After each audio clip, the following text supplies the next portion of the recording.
آپ نے دلیل کے طور پہ بنی اسرائیل کا ایک واقعہ لکھا۔ آپ فرماتے ہیں بنی اسرائیل کے اندر ایک شخص تھا جو پہاڑ کی چوٹی پہ عبادت کرتا تھا۔ لوگ اوپر چڑھ کے ملنے کے لیے آتے تھے۔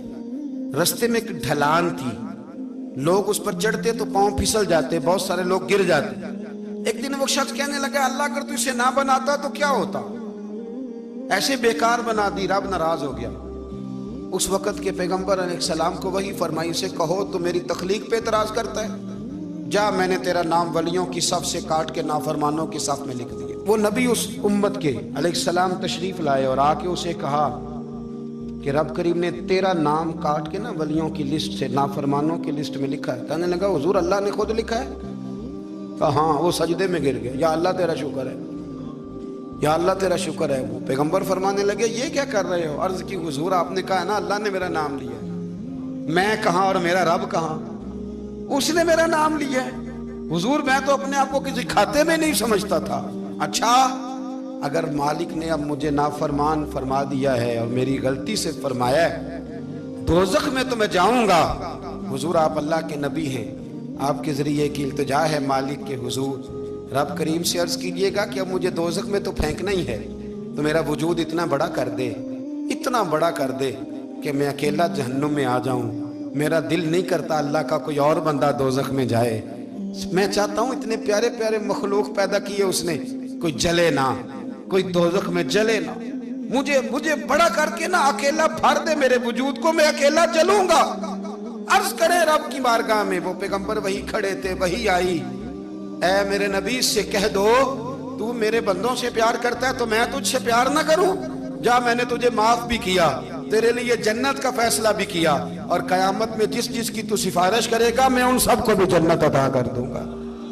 ڈاکٹر صاحب کہتے ہیں اگر تو آسانی چاہتا ہے کہ اللہ جلدی راضی ہو تو کسی کا بھلا کرنے کی کوشش کر، کسی کو نفع دینے کی کوشش کر کہ اللہ کی مخلوق سے کوئی پیار ہو جائے، کسی کو تسلی دے، کسی سے محبت کر، کسی کے ساتھ تو خیر والا معاملہ کر، رب کریم تیرے لیے آسانیاں کرے گا۔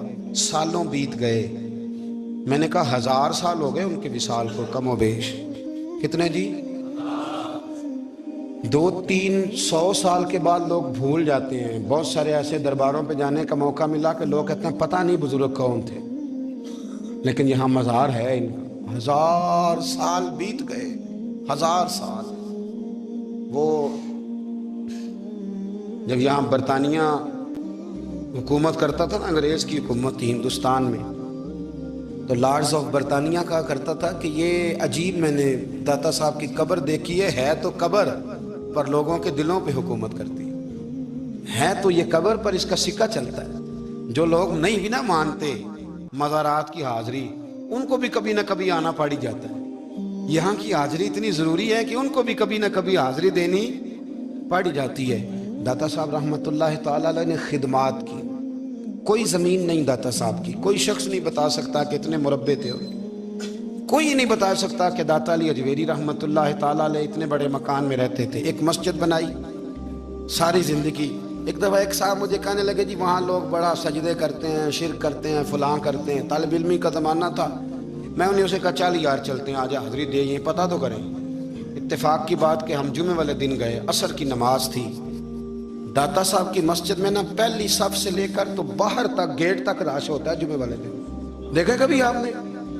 پھر نماز کے بعد جب ہم وہاں بیٹھے نا تو چاروں طرف پھٹیاں لگی ہوئی ہیں، لوگ قرآن پاک پڑھتے ہیں۔ اگر کوئی ایک آدمی ہزاروں میں سے غلط کام کرے بھی تو وہ داتا صاحب نے تو نہیں نہ کہا اسے۔ میں کہتا ہوں تمہیں وہاں جاہل بندے تو نظر آتے ہیں، تو جو وہاں سارا دن قرآن پڑھا جاتا ہے وہ نہیں نظر آتا، جو وہاں حدیث پاک کا درس ہوتا ہے وہ نہیں دکھائی دیتا، وہ جہاں ہزاروں مزدور جو لاہور کے کوئی کہیں مزدوری کرتا ہے، کہیں مزدوری کرتا ہے، روٹی اسے داتا صاحب کے آستانے سے مل جاتی اور وہاں بیٹھ کے لوگ اپنا گزارا کر لیتے ہیں۔ یہ تمہیں کیف نہیں نظر آتا، یہ رنگ نہیں تمہیں دکھائی دیتا؟ او بھائی وہاں ہر جمعے ہزاروں لوگ اللہ کے حضور جھکتے ہیں، کوئی ایک آدھ آدمی غلط کام کرتا تمہیں دکھائی دیتا ہے تو اس کو بنیاد بنا لیتے ہو۔